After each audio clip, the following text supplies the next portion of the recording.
ఉన్న బంగారాన్ని విడిపించి ఆ రోజు ఆన్లైన్ రేటుకే మేము కొంటాం. Sharma gold company. శ్రీమాత్రే నమః. ఆదిత్యాయ సోమాయ మంగళాయ బుధాయ చ గురు శుక్ర శనిభ్యశ్చ రాహవే కేతవే నమః. ఓం శ్రీమాత్రే నమః.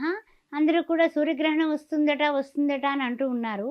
అయితే సూర్యగ్రహణం మనకు కనిపిస్తుందా లేదా అని మన భారత కొలమాన ప్రకారము ఏ టైంలో ఉంటుంది, అసలు ఎక్కడెక్కడ కనిపిస్తుంది, ఏమిటి సంగతి అనే విషయాన్ని ఒక్కసారి మనం చర్చించుకుందాం. ఎందుకంటే ఏ విషయంలోని కూడా భయ ఆందోళనలకి మీరు గురి కావద్దు. కారణం మనకి భారతదేశంలో కనిపించే అవకాశాలు లేవు. అందువలన ఆ విషయాన్ని ఫస్టే క్లారిటీ ఇస్తున్నాను. అయితే మరి మన భారతీయులు ఇతర దేశాల్లో ఉన్నవాళ్ళు వాళ్ళు ఎదుర్కొనేటటువంటి పరిస్థితులు ఏమిటి అనే విషయాన్ని మనం ఆలోచించినప్పుడు మన వాళ్ళ ద్వారా, అంటే వాళ్ళ కుటుంబ సభ్యులు వాళ్ళు ఇక్కడే ఉంటారు కాబట్టి వారందరూ కూడా వాళ్ళ పిల్లలకి ఈ యొక్క ఏ దేశాల వాళ్ళకి ఎక్కువ ప్రభావం చూపిస్తుంది అనే విషయాన్ని గ్రహించి అక్కడ ఉన్న వాళ్ళకి తెలియపరచుకోవడానికి ఒక అవగాహన నిమిత్తం ఇది చేయడం జరుగుతుంది వీడియో. ఆ విషయాన్ని గుర్తుపెట్టుకోండి. ఏప్రిల్ 8వ తారీఖు అంటే ఉగాదికి ముందు రోజున అమావాస్య మనందరికీ తెలుసు. సూర్యగ్రహణం ఆ రోజు ఉంది అన్నారు. అంటే ఎప్పుడు ఉంది? రాత్రి వేళ ఉంది. మరి రాత్రి వేళ మనకు సూర్యభగవానుడు దర్శనం ఉండదు కదా. మరి అయితే సూర్యభగవానుడు లోకానికి అంతటికీ కూడా సూర్యభగవానుడు ఒక్కడే కదా. మరి అందు గురించి శ్రీ సూర్యనారాయణ వేద పారాయణ లోకరక్షామణి దైవ చూడామణి అన్న సూర్యనారాయణని నారాయణ స్వరూపంగా ప్రత్యక్ష దైవంగా మనం పూజిస్తాం. కాబట్టి ఆ సూర్యభగవానుడు మన వాళ్ళు ఎక్కడున్నప్పటికీ కూడా సూర్యగ్రహణం గురించి ఎంత లాంగ్ టైంలో ఉంది అన్నది వాళ్ళ యొక్క అక్కడ లాంగిట్యూడ్ లాటిట్యూడ్ని వాళ్ళు కాలిక్యులేషన్ చేసుకుంటారు. మన ఇండియా టైంని మనం ఇక్కడ మెన్షన్ చేసేసుకుందాం. సరే, ఆలోచిస్తే ఏ దేశాల్లో కనిపిస్తుంది అంటే కనుక అమెరికా, అంటే దక్షిణ అమెరికా, ఉత్తర అమెరికా, ఈ 2 అమెరికాల్లో. ఆ తర్వాత కెనడాలో కనిపిస్తుంది. ఆ తర్వాత నైరుతి యూరప్లో కనిపిస్తుంది. అయితే నైరుతి యూరప్లో కనిపిస్తుంది. తర్వాత ఆర్కిటిక్ ప్రాంతాల్లో కనిపిస్తుంది. తూర్పు ఆసియా ప్రాంతంలో కనిపిస్తుంది. ఉత్తర ధ్రువం దక్షిణ ధ్రువాల్లో కనిపిస్తుంది. పసిఫిక్ మహాసముద్రం మీద కనిపిస్తుంది. అయితే ఇదంతా కూడా మనకి అవసరం లేనటువంటి ప్రక్రియ అయినప్పటికీ కూడా మన వాళ్ళు అక్కడ ఉంటే జాగ్రత్త పడతారు అనే విధానంలో మనం ఈ వీడియో చేస్తున్నాం. భారతదేశంలో ఏ విధంగానే కూడా కనిపించే అవకాశం లేదు. ఆ తర్వాత వేళలు కూడా చూసుకోండి. సమయం రాత్రి, అంటే 8వ తారీఖున రాత్రి 9:12 సోమవారం నాడు రాత్రి 9:12 ఈ యొక్క సంపూర్ణ సూర్యగ్రహణం, అతి పెద్ద గ్రహణం. 50 సంవత్సరాల తర్వాత వచ్చినటువంటి ఇంత పెద్ద గ్రహణం, ఇంత లాంగ్ టైము ఎప్పుడు లేదట. అందువల్ల అంత టైములో మనకి అంటే కాస్త ఇంచుమించు 4:39 వరకు ఉంటుందట. అంటే లాంగ్ టైమే కదా. అయితే ఏంటంటే ఈ సుదీర్ఘ సూర్యగ్రహణం కనిపించే దేశాల్లో మన వాళ్ళు ఉంటే కాస్త జాగ్రత్త అని చెప్పండి. తర్వాత ముఖ్యమైనటువంటి విషయం ఏంటంటే మరి పట్టు స్నానం చేయాలంటే విడుపు స్నానం మనకు కనిపించదురా భగవంతుడా అని మనం మొత్తుకుంటుంటే ఇక పట్టు స్నానం విడుపు స్నానం ఆయా దేశాల్లో ఉన్న మన తెలుగు వాళ్ళు చేసుకోవచ్చు. అర్థం చేసుకోండి.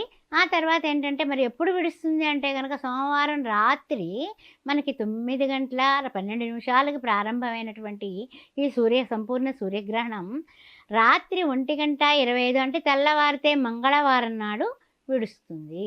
ఆ విషయాన్ని మన పిల్లలకి ఈ వీడియో ద్వారా తెలియపరచండి. తర్వాత ఏంటంటే పట్టు స్నానం, విడుపు స్నానం, సూతక స్నానం ఇవన్నీ కూడా ఆయా దేశాల్లో ఉన్న వాళ్ళకి మాత్రమే, మనకి మాత్రం కాదు. ఆ విషయం గుర్తుపెట్టుకోండి.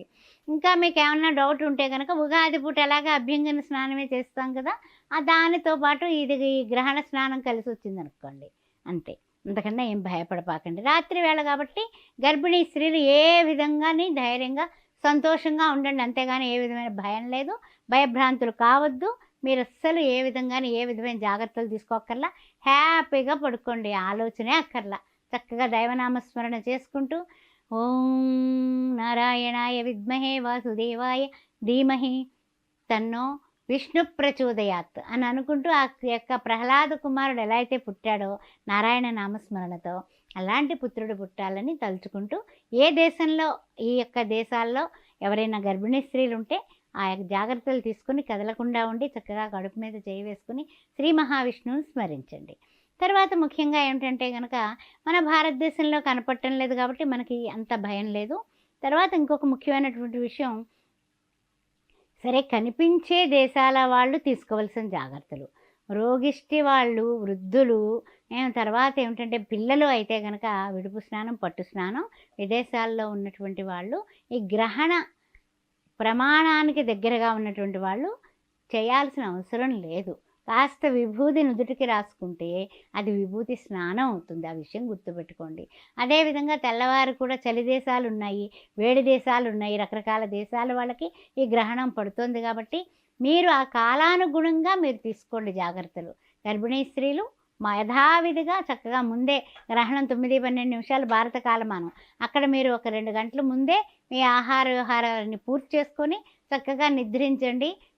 అయిపోయిన తర్వాత లేచి మీ యొక్క కాలకృత్యాలకి 4 గంటలు కాస్త జాగ్రత్తగా ఉండండి. ఆయా దేశాల్లో ఉన్నవాళ్ళు, మన దేశంలో ఉన్న వాళ్ళకి ఏం పర్వాలేదు. ఆ విషయం బాగా గుర్తుపెట్టుకోండి.